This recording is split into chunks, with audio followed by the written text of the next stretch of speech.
Hello, dear friends and fellow lovers of literature and cinema.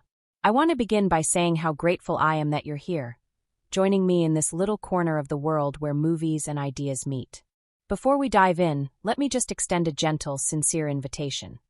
If you find warmth, clarity, or even a spark of curiosity in what follows, I'd love it if you could like this video and maybe even subscribe. Not as a formality, but as a way of keeping this circle of thoughtful conversation alive. What I'm about to share is not a conventional review. It's not even about a real film. This is instead a deeply theoretical exercise, a critical exploration that uses the imagined release of Happy Gilmore 2, 2025, as a canvas for reflection. Think of it as a blend of storytelling, cultural critique, and personal recollection, something more like a fireside chat among friends than a critique in a magazine. When I first heard whispers of this sequel, though again, remember, we are treading the space of the hypothetical here, I felt a peculiar mix of skepticism and nostalgia. Skepticism, because sequels so often struggle to recapture the lightning in a bottle that made the original what it was. Nostalgia, because I remember watching the first installment not in the setting of a theater, but on a borrowed VHS tape, in the cramped living room of a cousin's house. The room smelled faintly of popcorn oil. The cushions were sunken from years of family gatherings, and my cousin and I laughed until we cried. That memory has never left me. In many ways, this imagined continuation of the story becomes less about the film itself and more about what it triggers in us. Our own reservoirs of memory, our own reflections on growing older, on revisiting the places and characters of our youth. The imagined film, as I picture it, opens not with bombast but with a surprising restraint. There's a maturity to the way it situates its world. Familiar faces aged, landscapes that seem to carry both history and humor in their folds. I found myself leaning forward, curious to see how the balance between slapstick comedy and emotional undercurrent would unfold. And here lies the first striking element. It's no longer a film about winning against the odds with sheer, chaotic energy. It's a meditation on resilience, legacy, and the strange contradictions of pursuing excellence when time itself has become your fiercest opponent. The overview, then, is simple on the surface yet rich in implication. It's a sports comedy, yes, but it's also a dialogue about memory, about how we construct our identities around the games we play, the victories we claim, and the losses that haunt us. If the first story was about brash youth and defiance, this one is about looking back, reconciling with the passage of years, and finding humor not just in the absurdities of life, but in the tenderness of survival.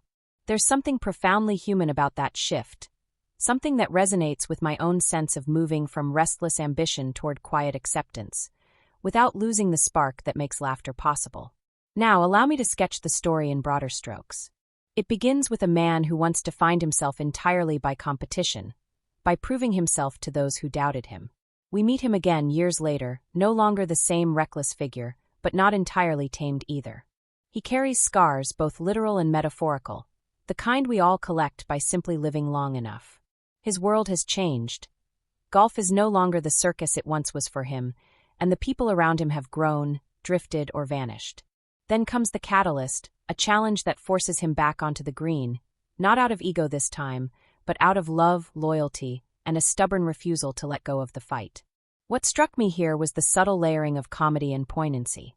The laughs are still there, the absurd swings, the ridiculous confrontations, the exaggerated personalities. But beneath it all is the thrum of something far more serious. This is not just about a man versus the golf course. It's about a man versus himself, versus the inevitability of age, versus the unspoken grief of time lost. I found myself laughing, yes, but also pausing, reflecting on my own battles with expectations and the passage of years.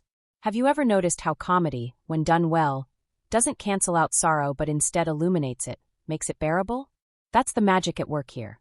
The plot moves with a kind of rhythm that mirrors memory itself. Unexpected detours, sudden returns to places thought forgotten, and revelations that don't come with dramatic orchestration, but with quiet inevitability. There's a rivalry, of course, there always is. But this time the rival feels less like a cartoon villain and more like a mirror, a representation of paths not taken or regrets never resolved.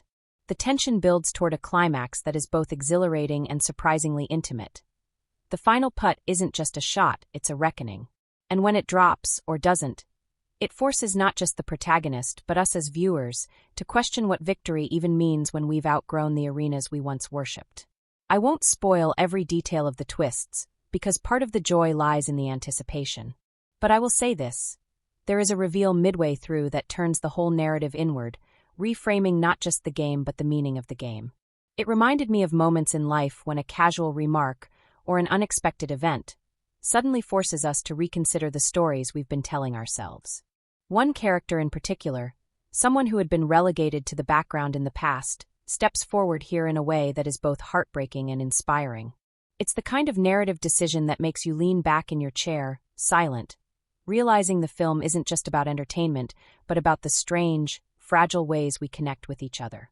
What resonates most for me, personally, is how this imagined story seems to echo my own experience of looking back at things I once loved with unfiltered joy and seeing them differently now.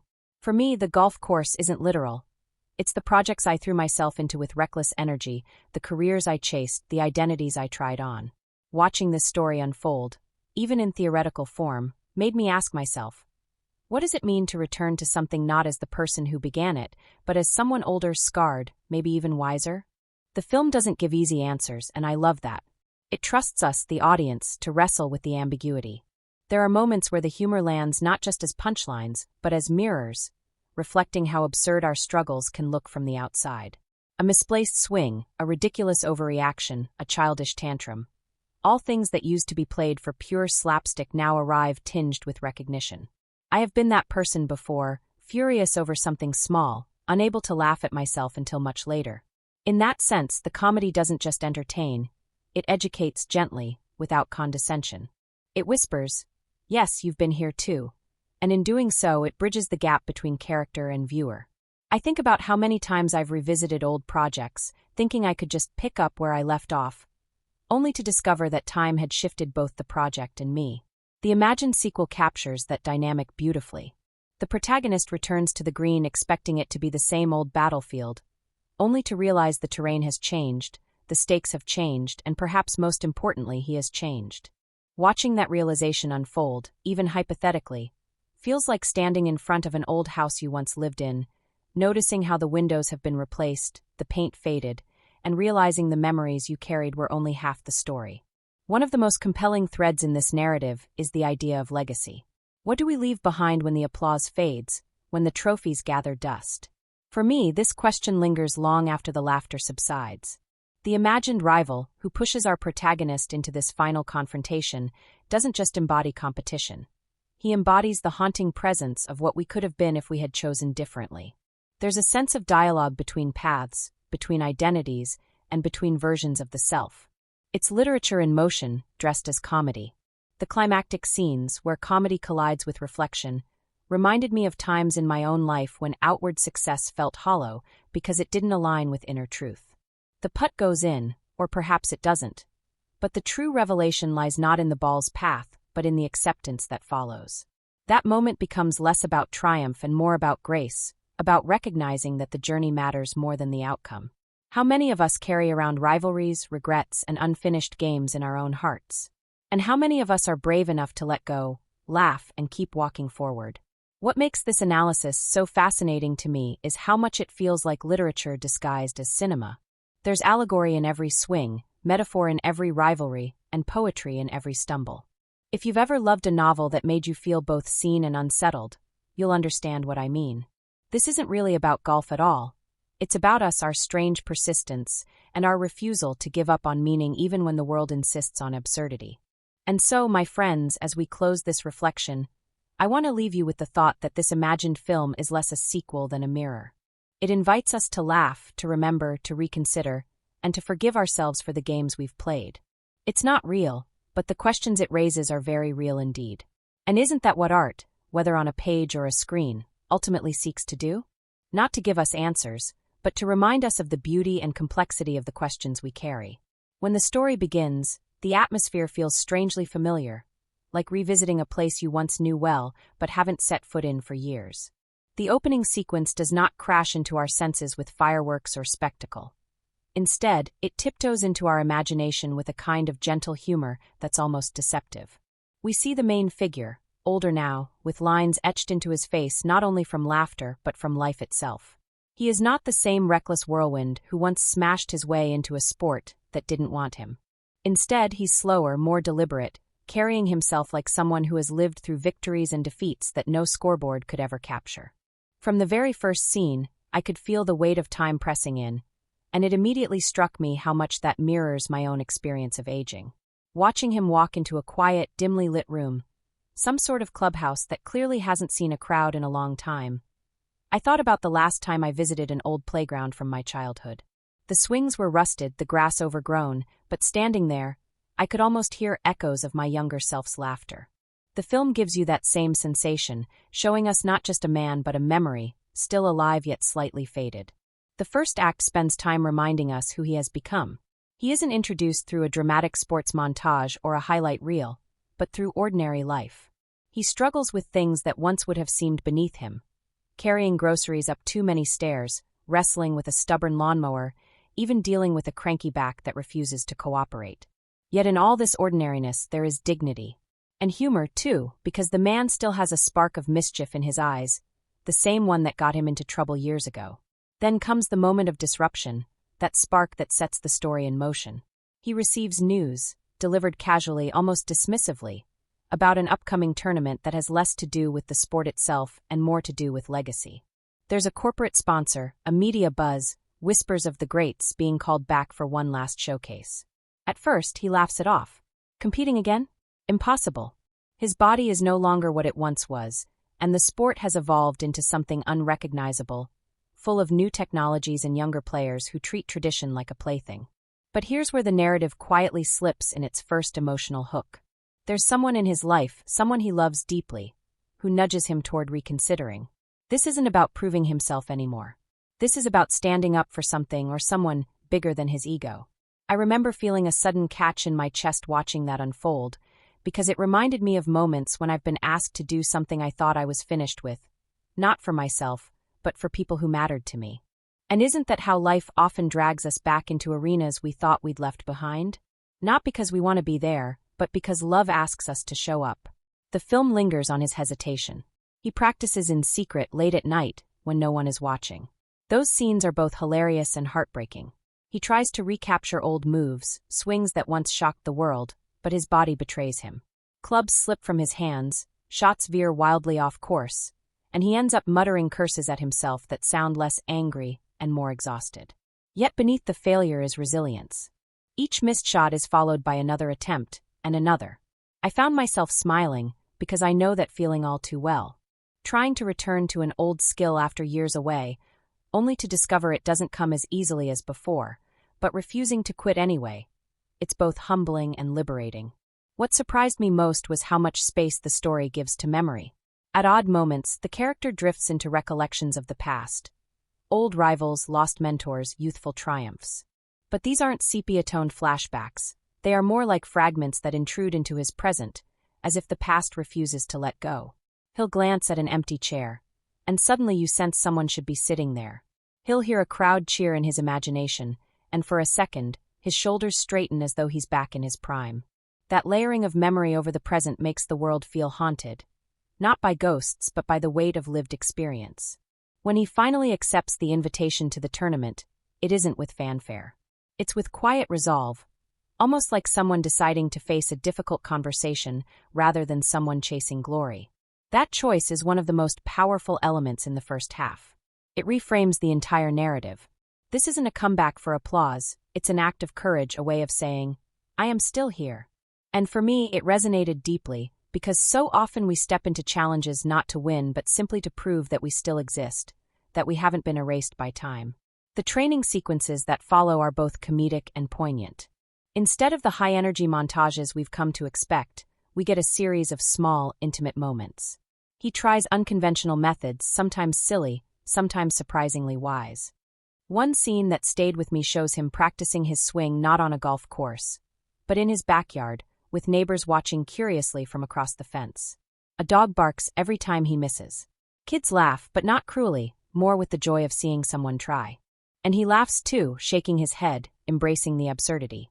It's these small touches that give the narrative texture, showing that determination is never polished or glamorous. It's messy, awkward, and profoundly human. The rival appears gradually, almost like a shadow stretching longer as the sun sets. At first, it's just whispers, people mentioning a name, talking about a figure who has dominated the sport in recent years. Then we see glimpses, small flashes of brilliance contrasted against our protagonist's struggles.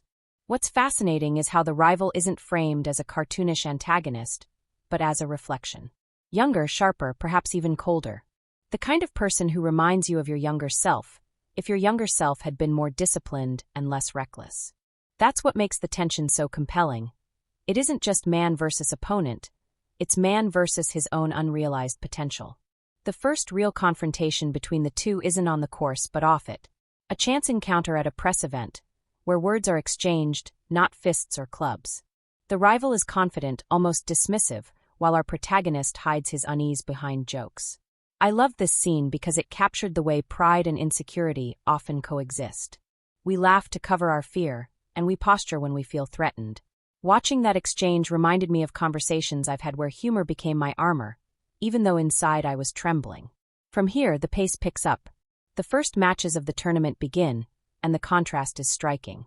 Younger players glide through the game with effortless skill, while our protagonist stumbles, sweats, and scrapes his way forward. And yet, every stumble feels like a small victory, because he refuses to quit. Each hole completed is a triumph of will, not skill. The crowd, at first skeptical, begins to shift. They laugh, they cheer, they root for him, not because he's the best, but because he's the most human. Midway through the first half, a turning point arrives. In a key match, he faces not the rival but himself, in the form of doubt. The night before, sitting alone, he considers walking away. The fear of failure presses too heavily, and he questions whether he's doing this for the right reasons. That scene of solitude, with him staring at old photographs, hit me harder than any triumphant cheer. I've had those nights too, sitting at a desk, staring at old projects, wondering if I still have the fire to keep going. It's raw, vulnerable, and deeply relatable. But then comes the moment of renewal. A friend, or perhaps a loved one, reminds him why he's there. Not for applause, not for headlines, but for the love of the game itself. For the laughter it once gave him. For the connection it created between him and others. That spark reignites something in him. And the next day, we see him step onto the course not with arrogance but with joy. And joy changes everything. The first half builds toward a quiet crescendo. He plays not perfectly but honestly. Shots go astray, but he recovers. The crowd leans in, sensing that something larger is unfolding. The rival watches, intrigued, perhaps even unsettled, realizing this older man refuses to be defined by decline. It's in this space that the story plants its seeds of deeper conflict, hinting at revelations yet to come, but stopping just before the scales tip fully. By the time the midpoint arrives, we are not watching a sports comedy anymore. We are watching a meditation on resilience, on memory, on what it means to return to an arena after time has tried to push you out. And I, sitting there, felt both inspired and uneasy, because it made me think about my own unfinished games, the arenas I've been too afraid to revisit. The first half doesn't answer those questions, it simply asks them. And that, I think, is what makes it so powerful. The day after that quiet, unexpected surge of joy, everything feels a little sharper. The air, the light, the edges of things. I remember that morning as if it were my own. The wobble in his first steps, the way he looks down at his hands as though they were an old instrument found in an attic, and he's wondering if the strings will still hold tune. There's a hush in the corridors before the round begins, a hush that has more to do with expectation than silence. People are starting to lean in, some out of curiosity, some out of kindness, some because they adore watching a fight that seems impossible to win. And he feels all of it in the tilt of his shoulders, the way a person does when they walk into a room and catch the heat of 100 stories being written about them at once. I think that's when I realized the game had stopped being about a game for him. It had become a conversation with time, and with us. He takes the first tee with a smile that is half apology, half dare, and the swing that follows is neither graceful nor disastrous. It's something else, considered. He doesn't try to bend physics to his will. He lets the laws do their work and merely cooperates. The ball draws instead of slashes. It settles rather than explodes. I felt a strange gratitude watching that, the kind you feel when a friend who always talked too loudly finally lets a whisper do the heavy lifting. But the story doesn't move forward on good intentions alone. Pressure has a way of collecting in corners, and ours arrives in a meticulously pressed suit. The sponsor, his smile wide enough to show every tooth he owns, wanders into view with the polite menace of a banker walking through an artist's studio. He talks about storylines, engagement, the comeback arc, and I can feel the main figure bristle, like an old dog recognizing the scent of a thunderstorm. Spectacle threatens to swallow sincerity here, and that threat will matter later, when we understand what he's really playing for. For now, though, the course begins its lesson. The wind tests him on holes that used to be his playground, and the greens make a quiet vow to punish impatience. He doesn't ace his exams, he squeaks by with hard-earned pars and stubborn bogeys that feel, paradoxically, like steps up a staircase. The crowd laughs with him when a goose refuses to yield the fairway, and must be negotiated with like a jealous landlord. He bows to the goose honks at his ball, and he sinks the putt with the small, surprised delight of a person discovering that laughter hasn't dulled his aim. It's between holes, in the lull when the commentators are fishing for anecdotes, that the past sidles up and takes a seat. An older man in coursekeeper khakis, the kind you only get after decades in sun and rain, catches his eye and nods in a way that says more than words. I know where you began. The sense of place thickens like the smell of cut grass after a sprinkler line bursts. Yes, that happens too, mid-fairway, drenching a cluster of fans who roar as if baptized into a church of improbable comebacks. He chuckles, shakes water from the bill of his cap, and plays on. The rival's shadow stretches longer as the day progresses. We see him more fully now, the younger man whose swing is a poem written in crisp consonants. He's all economy, no waste, nothing of the madcap windmill that once broke a path through this sport. When their paths cross across a roped-off gallery, the rival offers a nod too cool to be kind, too deliberate to be dismissive. Our figure answers with a joke that floats above the grass like a paper airplane, light and silly, carefully hiding more fragile freight. Pride and fear still dance together under his tongue. Then comes the round that starts the turning. It's not a spectacular round, no fireworks, no miracle, just a relentless series of honest choices. He refuses bad hero shots the way a sober person declines one more drink they know will hurt tomorrow. He chips to safe landings. He reads the breaks without swagger, sometimes crouching there longer than the cameras, like letting intuition and old muscle memory shake hands. And for the first time in too long, he strings together quiet competence. 3 steady holes, a flirtation with birdie, a stumble contained before it becomes a slide. I love that sequence because I know that feeling, when you finally stop trying to impress and start trying to be precise. The sponsor finds him again near the scorer's tent and asks for a little something for the highlight reel. Maybe a deliberately risky shot for the cameras on the next day's featured hole. A stunt dressed up as destiny. There's a contract clause they mention in passing, the sort of celebrity appearance boilerplate most people never read, where the line between athlete and advertisement goes blurry.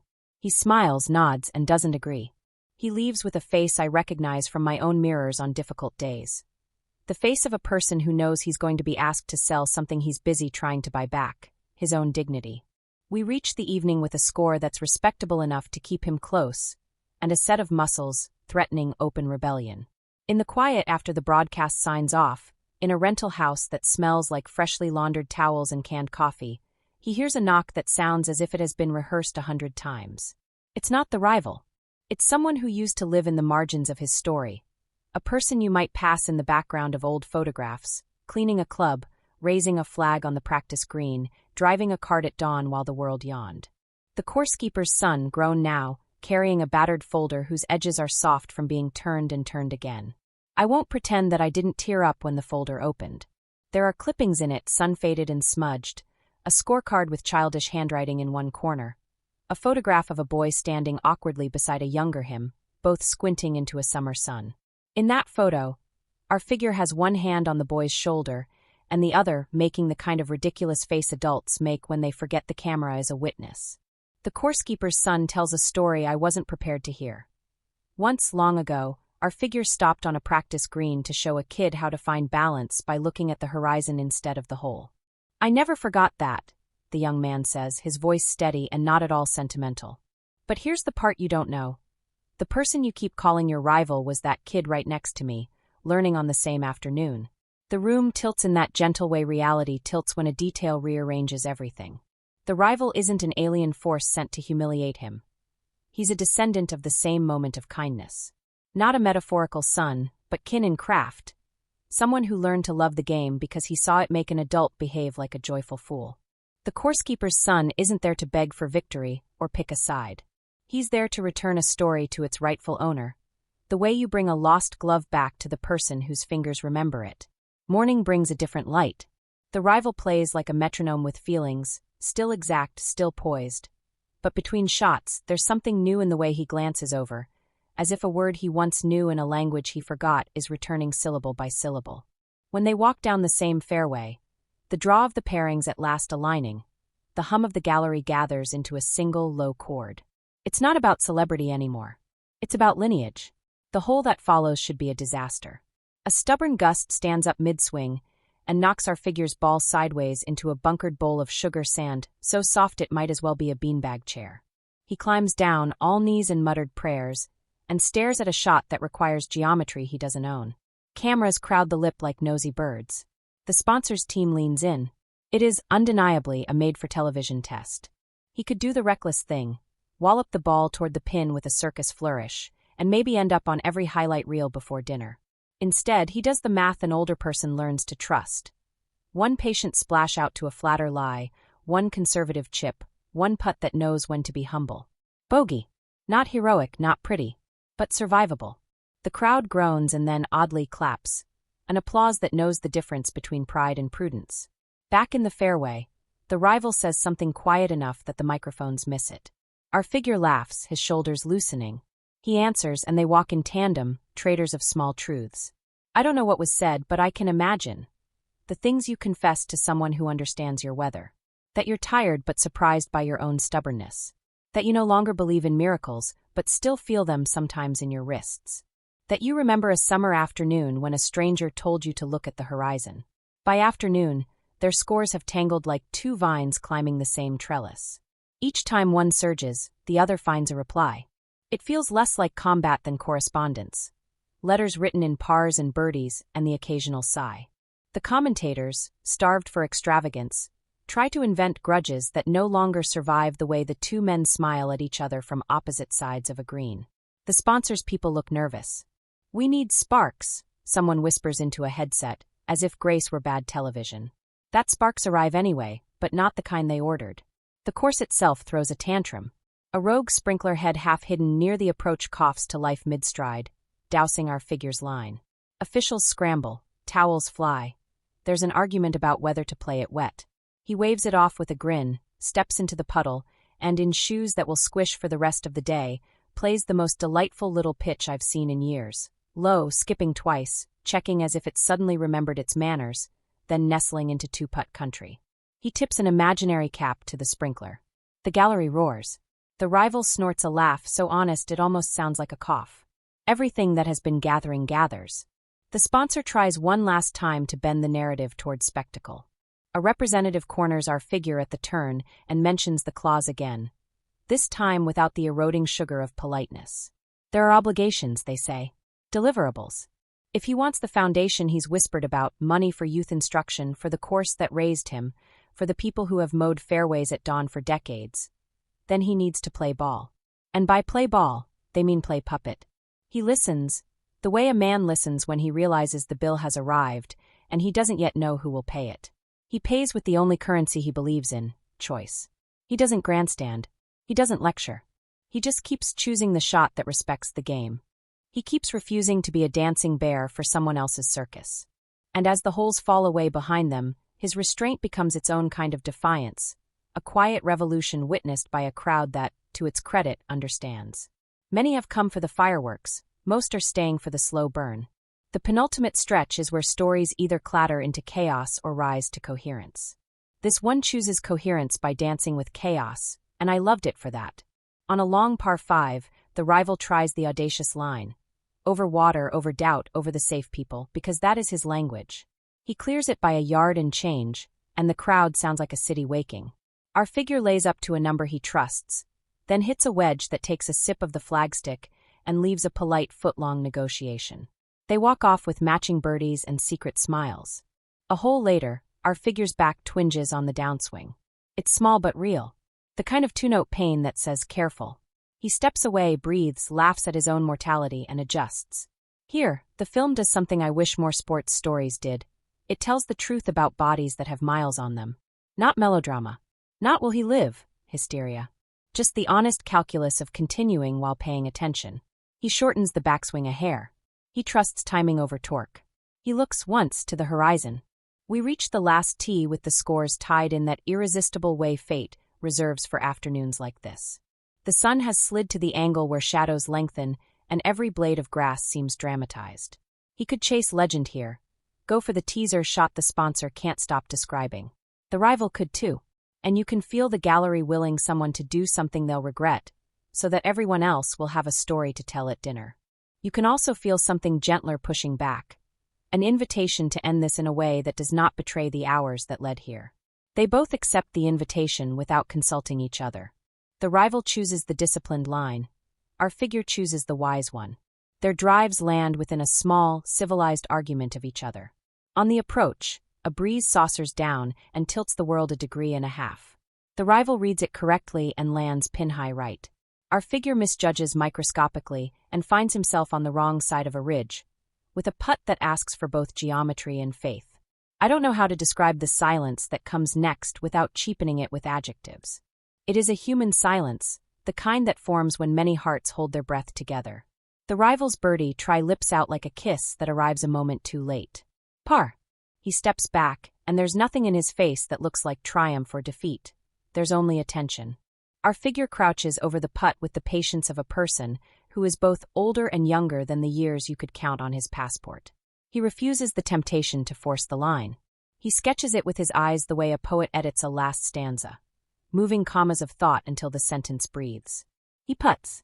The ball starts as a promise, becomes a rumor, then a question.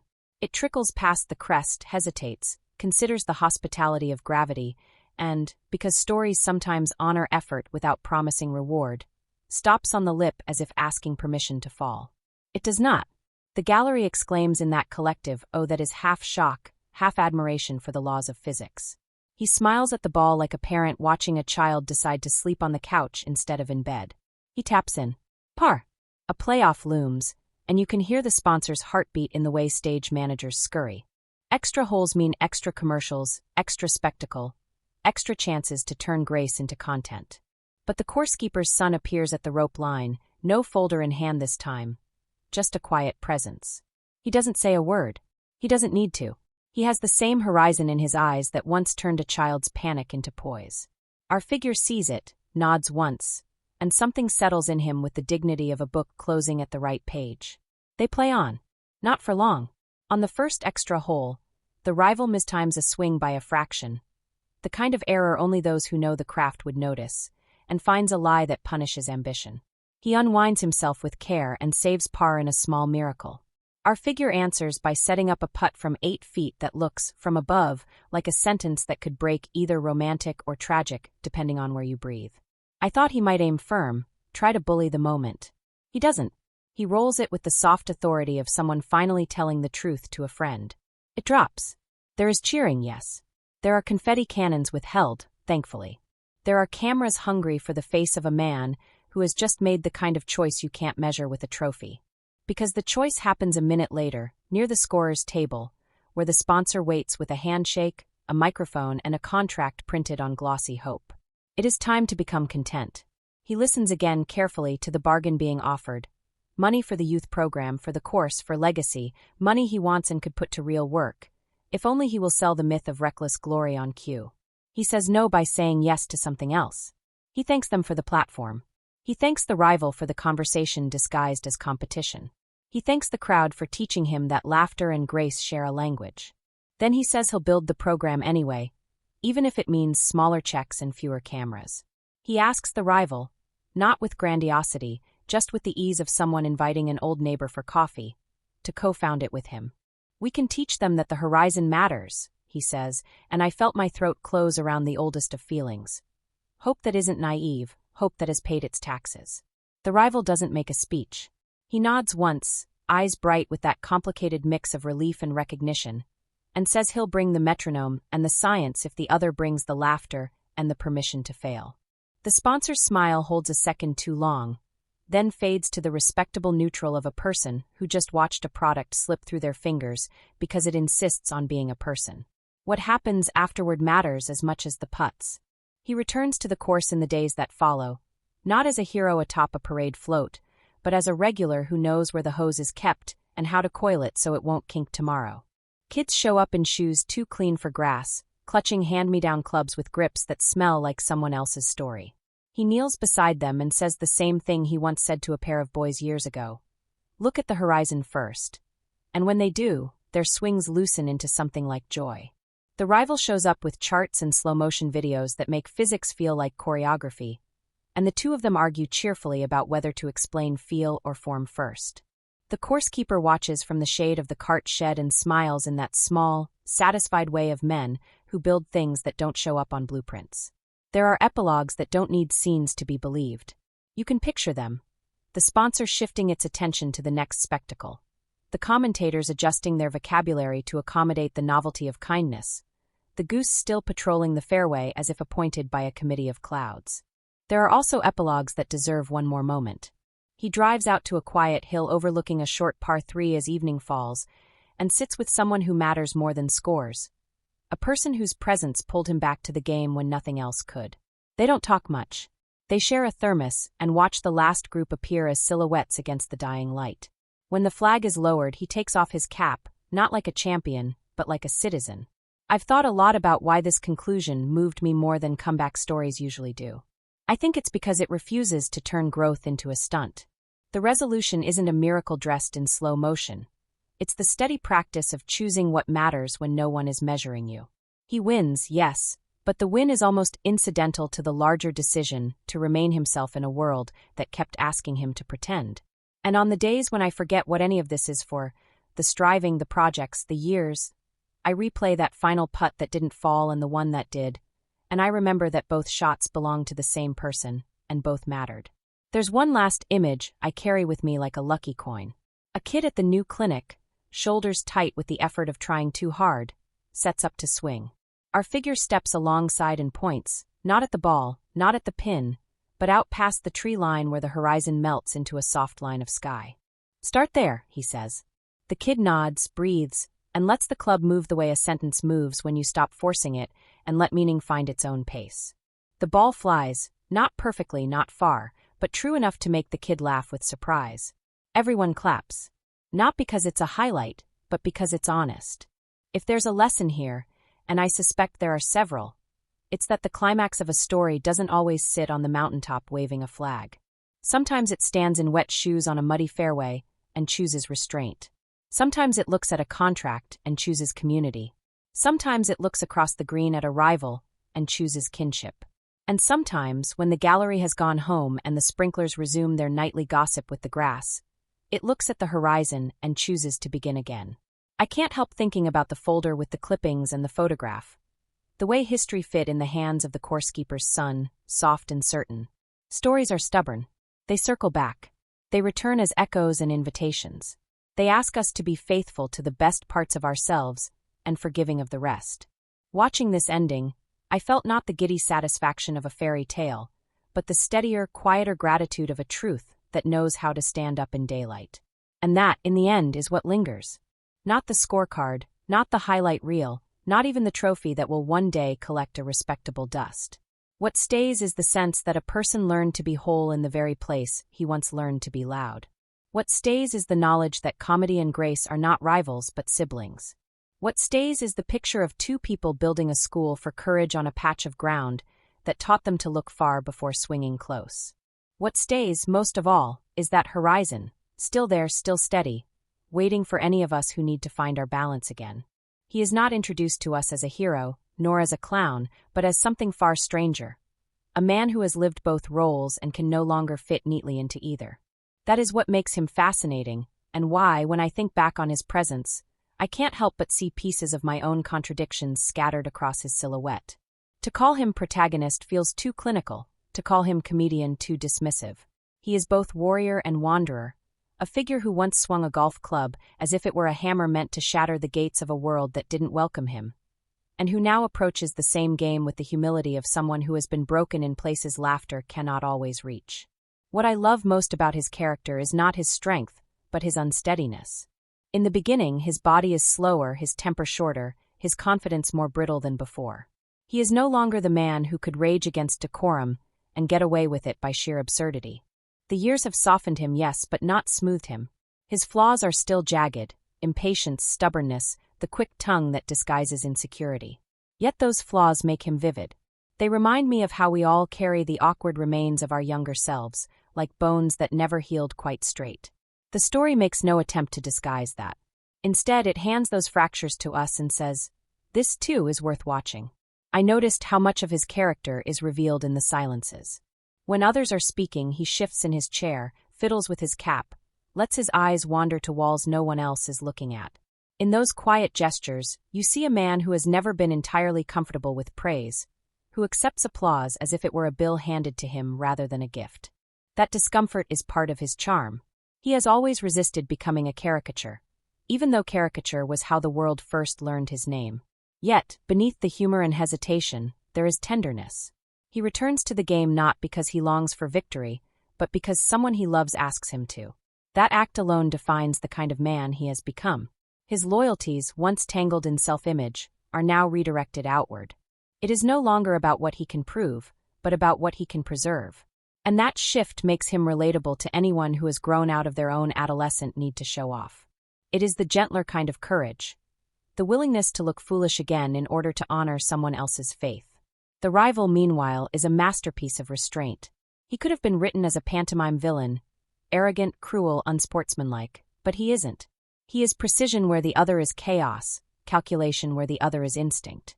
His swing is a diagram you'd find in a physics textbook, every angle rational, every movement optimized.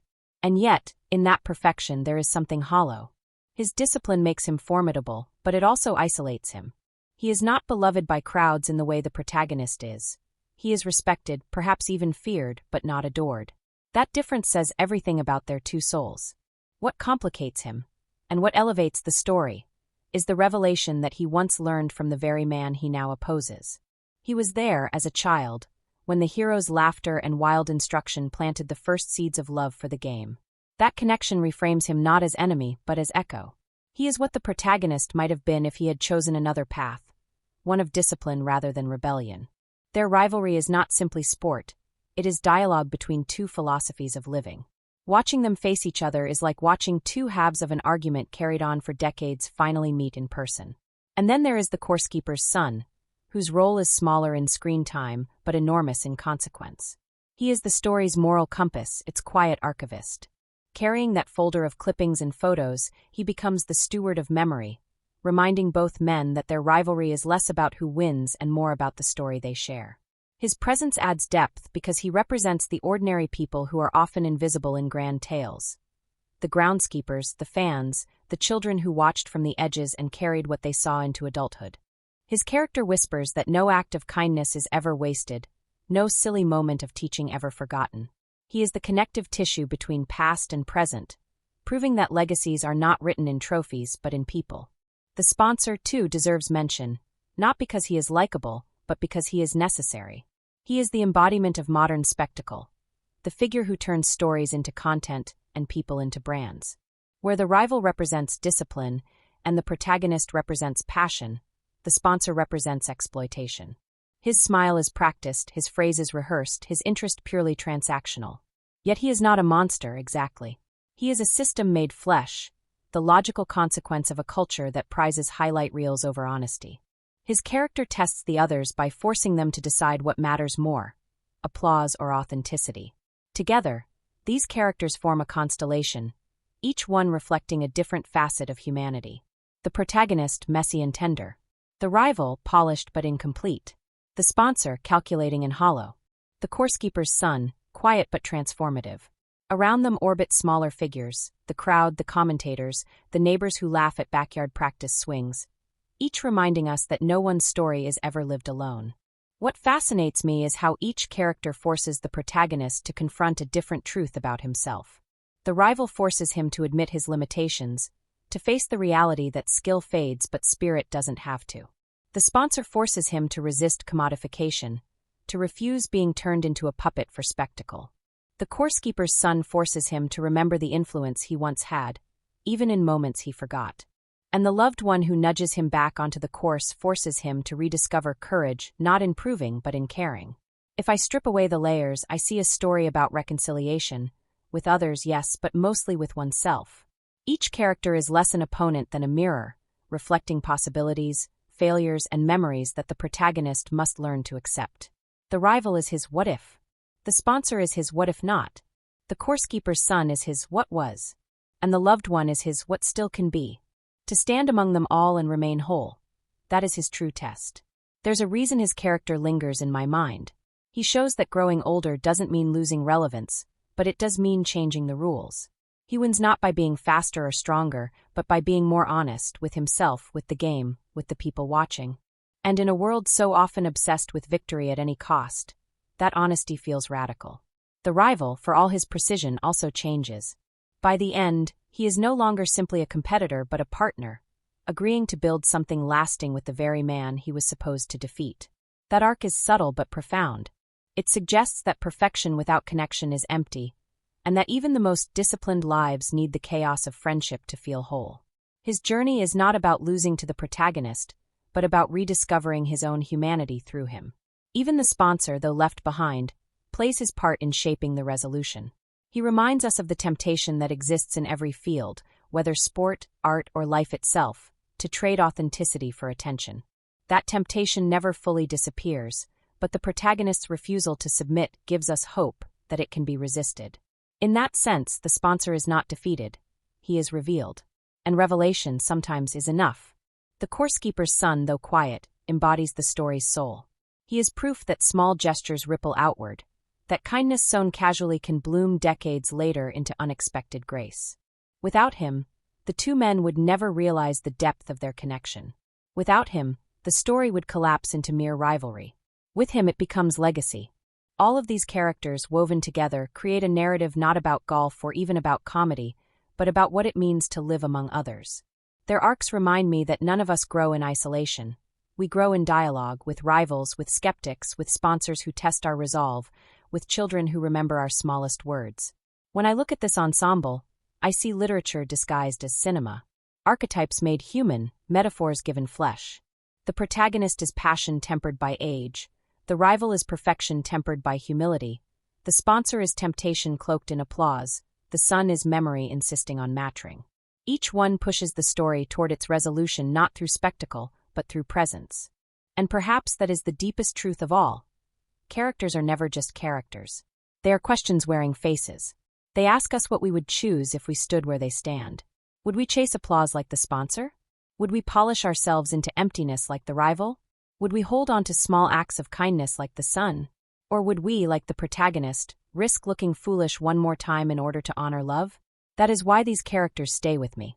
Not because they are flawless, but because they are so deeply flawed, and yet so deeply alive. They are us, reflected back through humor, rivalry, and memory. They remind me that the games we play, on courses, in careers, in relationships, are never just games. They are stages where our characters are revealed, tested, and if we are lucky, transformed. What makes stories memorable is not only the tales they tell on screen, but also the whispers, mishaps, and accidents that swirl around their creation. Every film carries a secret life that unfolds out of view. The missed cues, the bizarre coincidences, the moments when reality and fiction collide in ways too strange to have been scripted. This imagined film is no exception. If the story we see in the finished cut is about legacy, rivalry, and laughter, then the story behind the camera is about chaos, serendipity, and a touch of mischief the universe seemed determined to sprinkle on the production. One of the first strange facts comes from the choice of location. Instead of pristine, world-class courses chosen for their cinematic beauty, the production team deliberately selected a golf course that had once gone bankrupt and was rescued by a group of retirees who pooled their pensions to keep the place alive. On paper, it was madness. Fairways with weeds, bunkers half-collapsed, a sprinkler system that behaved more like a roulette wheel than a piece of irrigation technology. And yet that imperfection was precisely the charm. The producers wanted authenticity, the kind that cameras can't fake. The course, with its quirks, became a character in its own right. Every time a sprinkler erupted mid-shot, or a goose wandered across the green, no one shouted "cut," because it felt true. That decision gave the film its texture, but it also gave the crew headaches every single day. There's a story the cinematographer told later, about a morning when the fog refused to lift. Hours ticked by, schedules slipped, tempers frayed. Then, just as everyone considered packing up, the fog rolled back in an instant, unveiling a sunrise so golden it looked painted. They caught the shot in a hurry, scrambling to roll cameras before the light changed, and it ended up being used not once but 3 times in the film. Every time the story needed a reminder that nature is both unpredictable and miraculous. To this day, that shot is remembered as the fog's gift, a miracle that cost nothing but patience. The actors, too, endured peculiar trials. The lead performer, returning to a role he hadn't touched in decades, discovered early in rehearsals that his body could no longer tolerate the wild, exaggerated swings that once defined his character. The doctors warned him, one wrong move, and his back might rebel for good. Rather than faking everything with doubles, the production team did something extraordinary. They hired a movement coach who had worked with modern dancers, not athletes. The coach's job was not to make him swing harder, but to make him swing smarter, using balance and rhythm instead of brute force. It changed the way the actor approached not only the scenes but his own life. "I stopped thinking of it as golf and started thinking of it as choreography," he later said. And indeed, if you watch closely, some swings in the film have a dancer's grace, as if the game itself had turned into a duet with the body. Then there was the rival, played by an actor famous for stoic performances. He had never picked up a golf club in his life before this production. To prepare, he locked himself away for months with a golf simulator, an actual coach, and a notebook where he recorded every micro-movement his body made during practice. Rumor has it he became so obsessed with perfection that he started practicing putting in hotel hallways during press tours for other films. When shooting began, his swing was so precise that the director had to ask him to deliberately make mistakes. "You're too good," the director said, half laughing, half exasperated. That, too, became part of the narrative. The rival's almost unnatural precision contrasted with the protagonist's chaos. The strangest production mishap, though, came from an unlikely source: wildlife. The course chosen was a sanctuary for a particularly territorial goose, nicknamed Colonel by the ground's crew. Colonel had no interest in film schedules or continuity. He would march across shots, chase extras, and once even stole a prop ball and carried it halfway across the fairway before dropping it triumphantly into a pond. The director, rather than fighting him, decided to make him part of the film. If you look carefully, Colonel appears in multiple scenes, honking at just the right comedic beats. Audiences assumed it was scripted genius, but in reality it was simply a goose who refused to be ignored. Another bizarre fact involves sound. One scene required the protagonist to mutter under his breath after missing a shot, but every time they rolled cameras, the microphones picked up a strange low hum. At first, the crew thought it was interference from equipment. After hours of testing, they discovered the sound was actually coming from underground, the vibration of an old irrigation pump left running decades ago, long forgotten. It was so eerie, this hidden machine humming beneath the earth, like the buried heartbeat of the course itself. Instead of silencing it, the sound designers recorded it and layered it subtly into the background of several scenes. It became, for those who know to listen, a ghostly reminder that every place carries echoes of its past. And then there were the accidents of timing. On one day of shooting, lightning storms swept through unexpectedly. Cameras were packed away, cast and crew rushed to safety. But the director, standing under a canopy, watched as bolts of light tore across the sky above the course, illuminating the trees in stark silver. The image was too beautiful to waste. With handheld cameras and a skeleton crew, they captured the storm. Later, pieces of that footage were woven into the film's transitional scenes. The storm, never scripted, became a metaphor for the inner turbulence of the characters. It is strange to think that without Weather's mischief, the movie would have lacked some of its most haunting imagery. There's trivia, too, about the props. The clubs used by the lead actor were not replicas of the originals, but the very same battered set, kept for years in storage, their grips worn smooth by time. When he held them again for the first time, crew members swore they saw him tear up. "These aren't props," he whispered. "These are old friends." The emotional weight of those clubs seeped into the performance. Every time he swung, he wasn't just acting, he was remembering. Another small but delightful detail. One of the child extras in the film, who appears briefly in a practice scene, was actually the grandchild of the original film's director of photography. The child had no lines, no fanfare, But that little cameo became a bridge across generations of filmmaking. When asked years later if they remembered the experience, the child simply said, "I remember the goose." Production schedules are usually tight, but this one unraveled constantly in the strangest ways. On one morning, the cameras refused to operate. Hours of troubleshooting revealed nothing, until a technician discovered that a single cable had been chewed through by a rabbit. The rabbit was never caught, but the crew jokingly referred to it as the saboteur. A week later, when another piece of equipment malfunctioned inexplicably, someone quipped, "The saboteur strikes again." It became a running gag, and eventually the director slipped in a blink-and-you'll-miss-it shot of a rabbit in the background of a critical scene, as a nod to the invisible menace. Food, too, played a role in the oddities. The catering truck once delivered an entire day's worth of vegetarian meals by mistake. The cast and crew, initially grumbling, ended up discovering a newfound love for lentil curry and roasted eggplant. For the rest of production, the director insisted on vegetarian Fridays, claiming the energy on set was calmer, more creative. Whether that's true or not, no one can say, but the tradition stuck, and even in press interviews later, some of the actors joked that the film owed its best scenes to lentils. What's perhaps strangest of all is the way the line between fiction and reality blurred. There were moments when the actors weren't acting anymore, they were simply living. During one take, the rival delivers a speech about discipline, about the years he spent perfecting every motion. The script called for him to remain stoic. But the actor, exhausted from months of real training, broke mid-speech, his voice cracking, his eyes betraying actual pain. The director kept the take.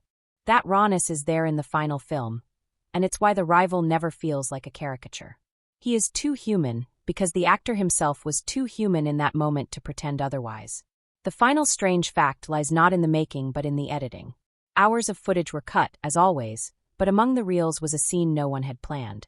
A late-night rehearsal had been accidentally recorded, showing the lead actor sitting alone on the green, whispering lines not from the script but from memory, half-improvised jokes, half-reflections on aging. He didn't know the camera was rolling. When the editor found it, she wept. The scene was never included in the theatrical release, but rumor says it exists as an Easter egg in certain digital editions, hidden away like a secret letter from the heart of the film. All of these oddities, the goose, the fog, the storm, the underground hum, the saboteur rabbit, the lentil Fridays, might seem like accidents. And maybe they were. But accidents have a way of shaping truth. This film, which could have been polished into something sterile, became instead a collage of imperfections that made it richer. Behind every scene lies a story stranger than fiction, reminding us that art is not just what is planned, but what refuses to be planned. When I think back on these strangest facts, I see them not as trivia but as parables. They teach us patience, like the fog that wouldn't lift. They teach us humility, like the actor who had to relearn how to swing. They teach us adaptability, like the crew who turned a goose into a co-star. And they teach us reverence, like the editor who recognized poetry in a forgotten reel of film. In that way, the behind-the-scenes story is the mirror of the on-screen one. Both insist that life is most alive in the unplanned, the strange, the moments when the world surprises us into honesty. There are films that entertain us, that make us laugh or thrill us with spectacle, and then there are films that, almost by accident, press into our lives like fingerprints on glass. What makes this story linger is not only the narrative it tells, but the way certain events carry weight far beyond their screen time. To watch it carefully is to feel not just entertained, but examined. Every stumble, every joke, every swing of the club is more than it seems. And when I look back, the critical moments reveal themselves less like scripted beats and more like questions life has been waiting to ask me. The first of these events arrives quietly. He is introduced not with fanfare but with ordinariness, a man struggling with groceries, fumbling with stubborn machines, stretching a back that no longer obeys. At first glance, it seems almost banal, the kind of filler you expect to get us from past to present. Yet that banality is precisely the point. By showing us a character stripped of spectacle, the film insists that heroism is not found in victories, but in endurance. It whispers to us, greatness is not gone, it's just wearing different clothes now. Critics often overlook these opening domestic moments, but to me they're essential. Without them, the later triumphs would feel hollow. With them, we sense that every laugh on the course is carved out of a life already marked by gravity. Another crucial event unfolds when he first hears of the tournament.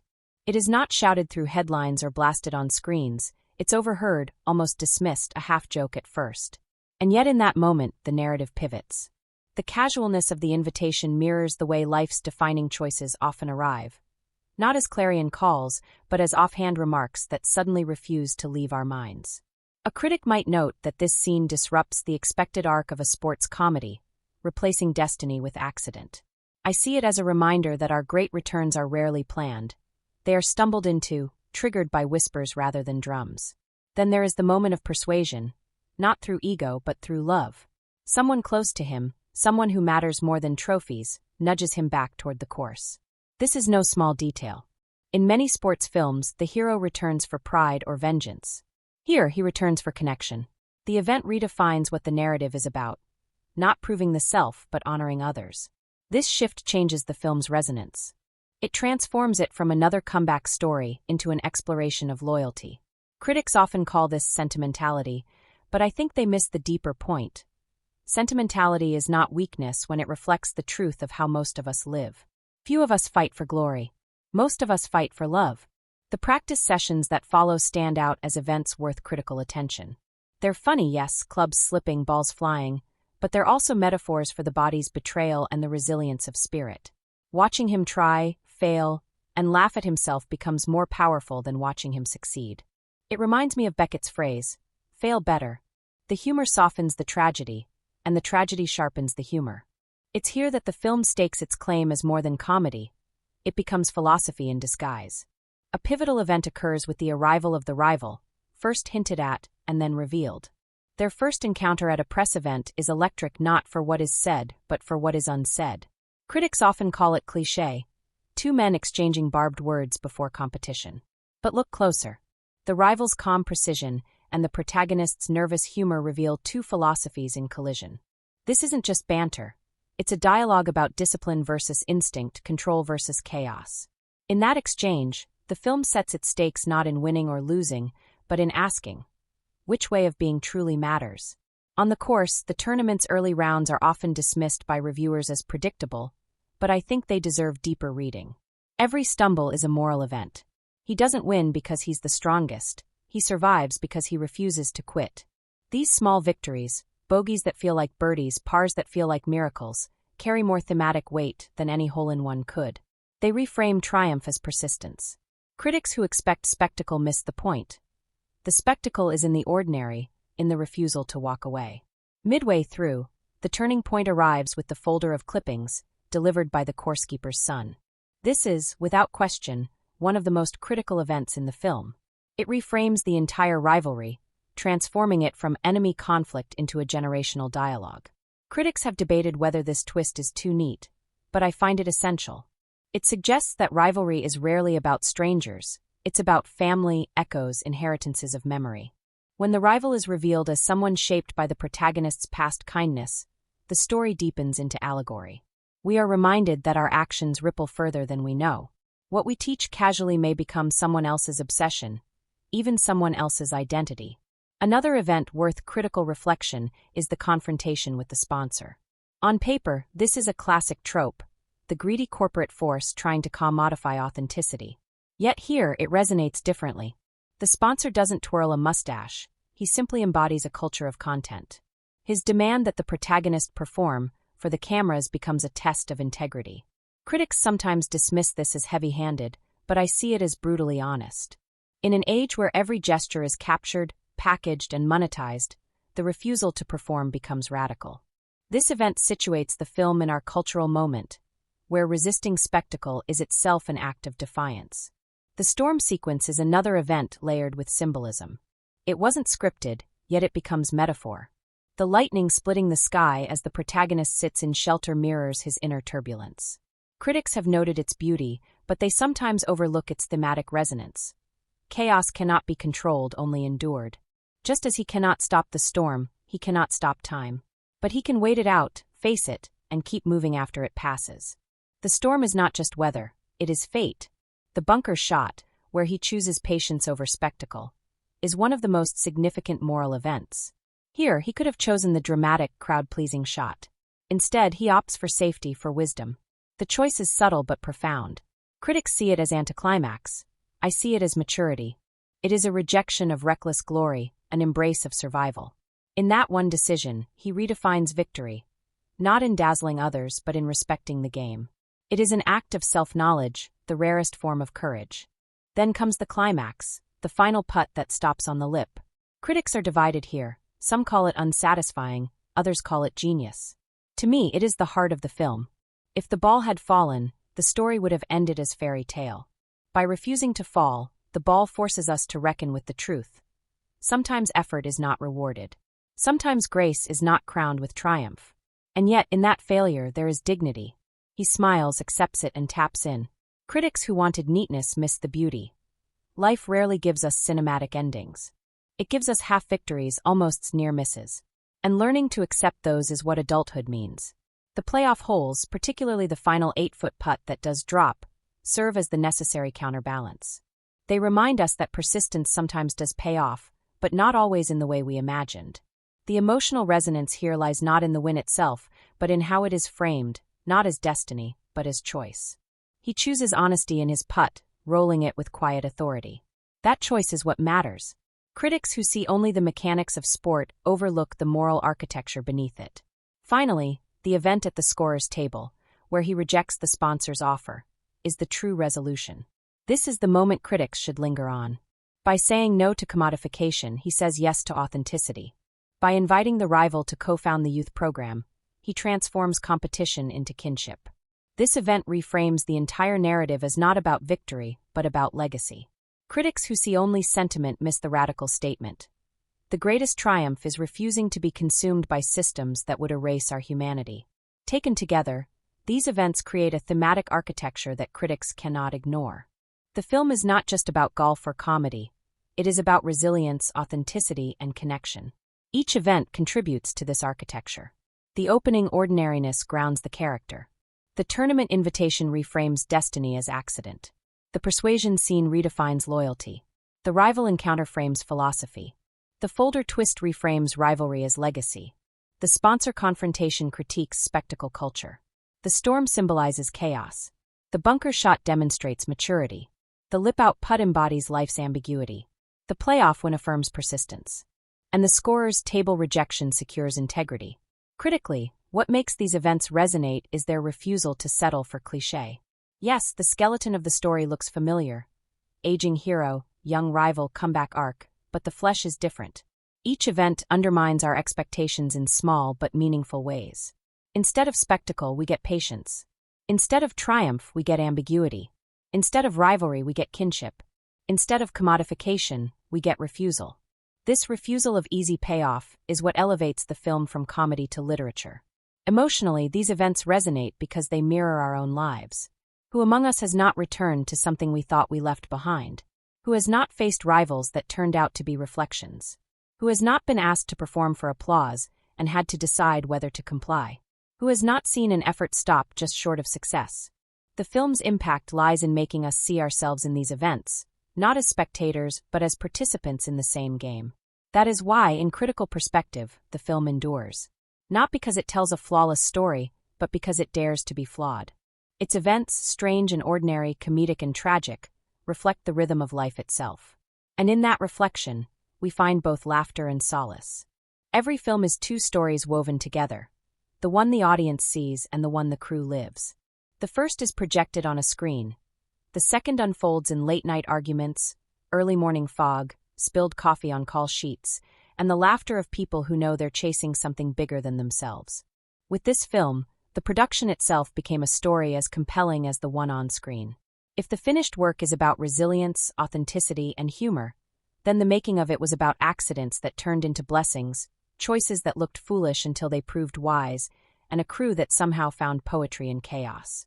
From the beginning, the decision to film on an imperfect course set the tone. Big studios wanted shiny greens manicured to perfection, but the director insisted on a course with scars. They found one, a semi-abandoned fairway saved by retirees who mowed it themselves. Grass too long in places, sand traps that looked more like cat litter boxes, sprinklers that erupted unpredictably. "It's alive," the director said during the first scouting trip. "That's what matters." Crew members were skeptical. Cinematographers worried about continuity. What if a sprinkler ruined a shot?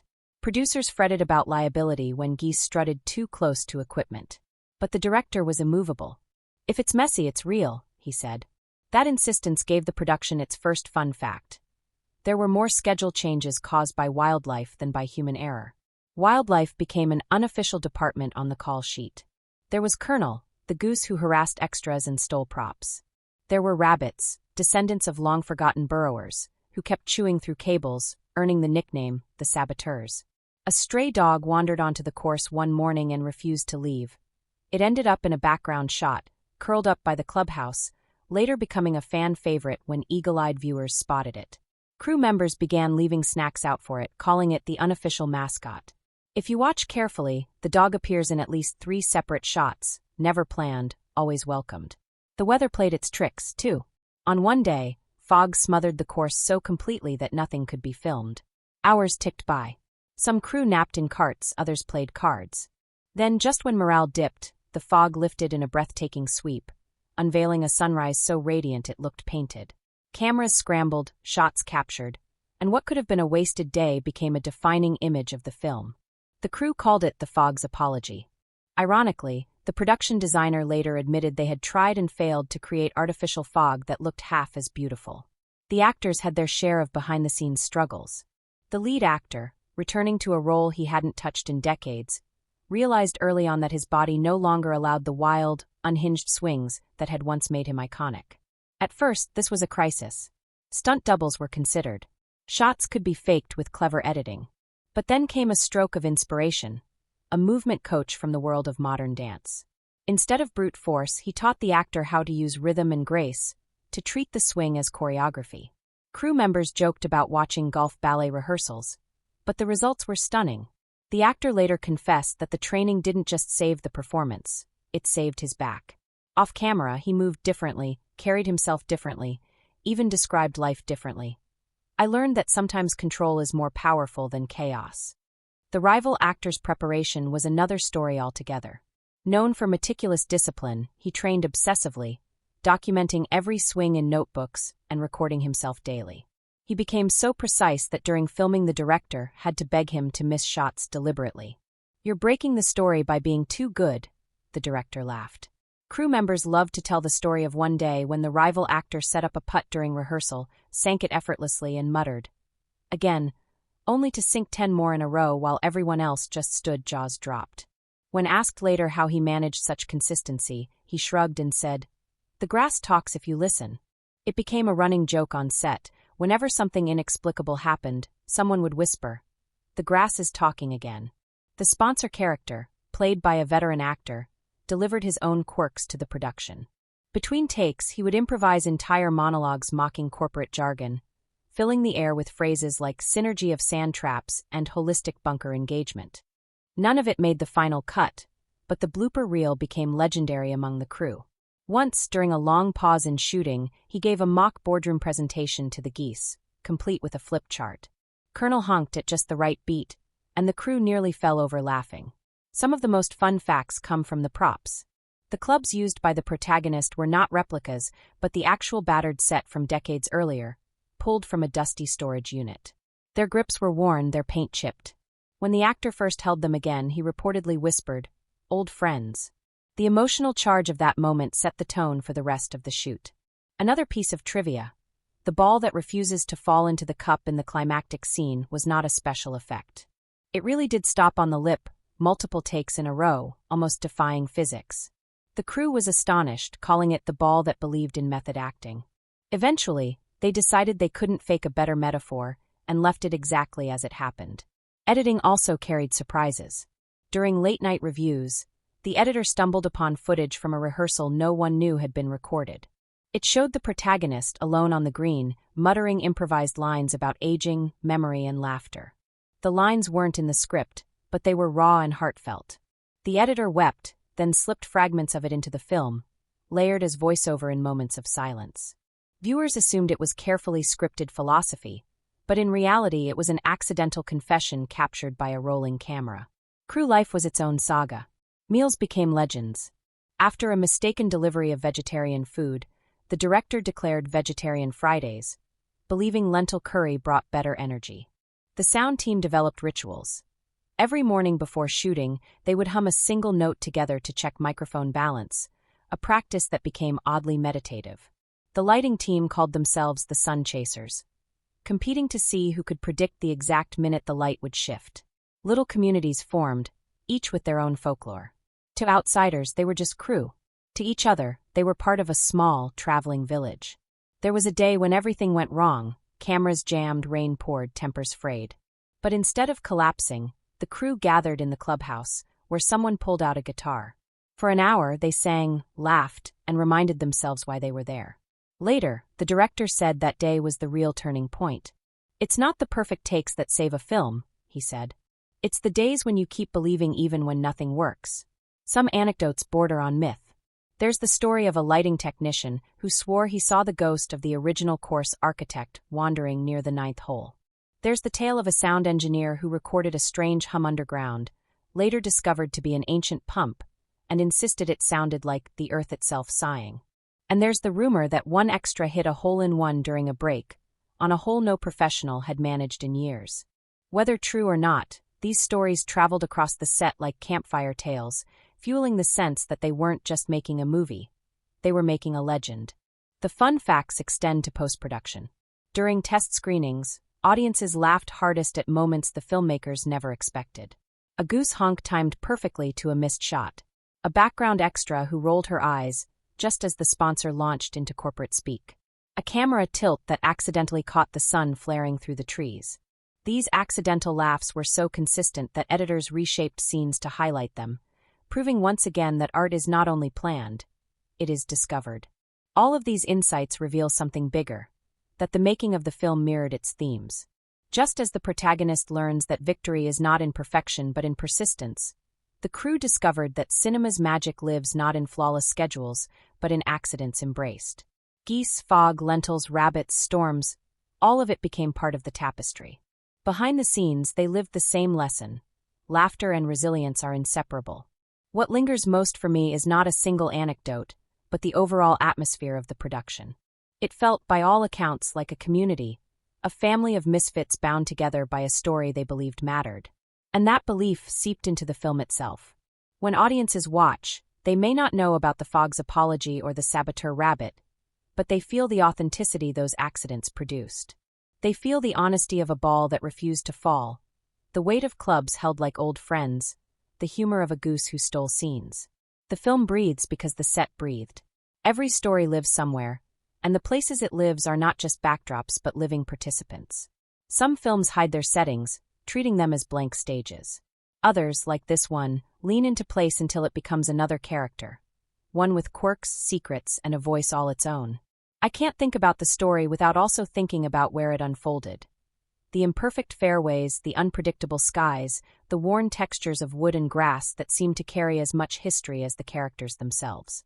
If the plot gave us the journey, then the setting gave us the soil in which that journey grew. The course itself is where most of the story lives, and it is unlike any pristine, picture-perfect sports setting you've seen. This wasn't the Hollywood idea of golf, manicured lawns, symmetrical bunkers, fairways shining like plastic. No, this was a course with scars. Grass grew too long in places, patches of brown betrayed old neglect, and the bunkers sometimes crumbled at the edges. Even the clubhouse, with its wood that had faded under too many suns, leaned slightly like an aging body carrying memory in its posture. And because the director insisted on this imperfection, the course hummed with authenticity. It was a place that had lived, not a place pretending to be alive. I remember the first wide shot the film gives us of the course. The camera doesn't swoop overhead like a drone ad. It lingers low, at human height, as though we were walking onto the green ourselves. We hear the crunch of gravel underfoot, the hum of distant sprinklers, the sharp call of a bird not at all concerned about filming schedules. The setting introduces itself not with grandeur, but with intimacy. From the start, the course declares, "I am not a stage, I am a witness." This decision changes everything.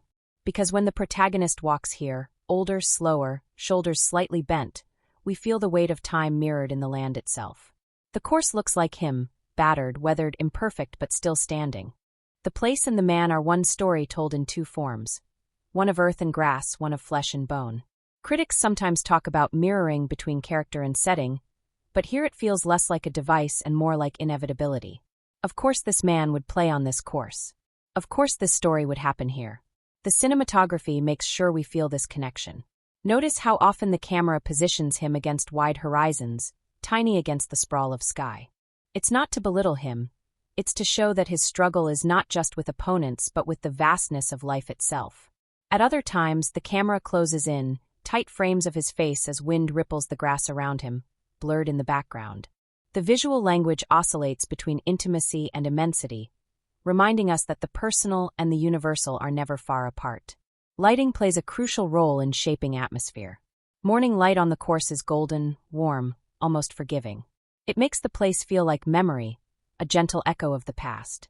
Afternoon light, harsher and more direct, exposes flaws, creases in the grass, sweat on brows, every imperfection unavoidable. And then there's evening, when the sun slants low and shadows stretch long. Those shots ache with melancholy, the way late afternoons often do in life, when laughter has been spent and silence takes its place. The cinematographer leaned into natural light whenever possible, even delaying scenes until clouds shifted just right. It shows. The light feels alive, not manufactured. Weather, too, becomes part of the setting's language. The storm that rolls in uninvited is not just spectacle but symbol, and the camera captures it with reverence. Lightning arcs across the sky while rain darkens the fairway, and instead of rushing past it, the film pauses. The storm becomes a mirror for inner turmoil. Likewise, the fog at dawn, at first frustrating for the crew, creates a liminal space where memory and present blur. Watching the protagonist walk through fog feels like watching someone wander through his own past, shapes half seen, meanings half remembered. The unpredictability of weather, embraced rather than resisted, adds to the authenticity of the world. Beyond the course, other locations deepen the story. The protagonist's home is small, modest, cluttered not with trophies but with ordinary signs of living, groceries, mismatched chairs, a stubborn lawnmower in the garage. The cinematography here is tighter, colors muted, shadows softer. Home feels safe but constrained, as though it cannot contain the expansiveness of who he once was. When he leaves for the course, the visual palette widens, literally and figuratively. That contrast quietly underscores the theme. Identity often requires us to step out of safe enclosures and into unpredictable spaces. The clubhouse is another key location. It isn't glamorous, it's weathered, filled with old wood and older stories. Framed photographs line the walls, some crooked, some faded. The camera lingers on them longer than expected, reminding us that every present carries the weight of the past. In one scene, as characters talk in the foreground, the lens drifts slightly toward a photo on the wall, a younger version of the protagonist smiling with a group long gone. It's never explained, never spoken of, but the visual reminder is powerful. Places remember us even when we forget ourselves. Cinematography also shapes mood through movement. When the rival plays, the camera glides smoothly, following arcs with the precision of his swing. Shots are symmetrical, balanced, almost mathematical. But when the protagonist plays, the camera is less steady, handheld at times, slightly off-center, movements unpredictable. The contrast is deliberate. The rival embodies control, the protagonist embodies chaos. Visually, we feel that difference even before dialogue explains it. The film teaches us character not through exposition, but through rhythm of images. Color design is equally striking. Greens dominate, but not the artificial neon greens of sports advertising. These are deeper, earthier greens, punctuated by browns of worn bunkers and the gray of cloudy skies. The palette insists on realism. Even the costumes reflect this. The rival wears clean, crisp tones, navy white colors that signal precision. The protagonist wears faded reds, loose blues, clothes that look lived in rather than designed. The visual contrast reinforces the philosophical contrast. Every frame tells the same story in miniature. One of the most powerful cinematic elements is sound, not just music but soundscape. You hear birds calling, wind rustling, sprinklers sputtering. The hum of that forgotten underground pump seeps into the background, low and steady, like a ghost heartbeat. At first you don't notice it, but it stays with you, making the course feel alive. Music, when it enters, is sparse, an acoustic guitar here, a soft piano phrase there. Silence carries as much weight as melody. That choice gives emotional scenes room to breathe, making laughter sharper and reflection deeper. Camera placement often heightens emotional tone. When the protagonist struggles alone, the lens stays close, intimate, almost intrusive. We see wrinkles, sweat, hesitation. But when he finds joy, when laughter bursts free, the lens pulls back wide, showing him not as isolated but as part of the landscape embraced by it. It's as though the world itself expands when he remembers how to laugh. That visual choice is subtle, but it shifts how we feel. Even small details in setting become thematic. A crooked bench near the ninth hole where he pauses to rest. A water hazard reflecting the sky, turning every shot into a confrontation with infinity. The stubborn goose striding across the green, a reminder that no human story can fully control nature. These details may seem comic or trivial, but they create atmosphere. They remind us that life resists polish, and that resistance is the soil in which authenticity grows. In critical perspective, the setting is not neutral. It embodies themes. The imperfect course mirrors imperfect people. The shifting weather mirrors shifting emotions. The worn clubhouse mirrors memory. Cinematography doesn't just record these places, it interprets them. Every shot insists, this isn't just where the story happens, it is the story. The atmosphere created by these cinematic choices lingers after the credits. When I think back, I don't just remember characters. I remember fog, sun, wood, and grass. I remember the way light stretched long across the course in late afternoon, making every swing feel like an elegy. I remember the sound of sprinklers sputtering like laughter that refused to die. I remember the silence of the final green, punctuated only by the soft roll of a ball that refused to drop. These images stay with me because they weren't decoration, they were meaning, woven into place. In the end, the film teaches us that setting is not background but companion. The course carries the weight of time, the clubhouse holds memory, the skies remind us of impermanence. Cinematography frames these truths not as lessons, but as experiences, letting us feel them rather than hear them.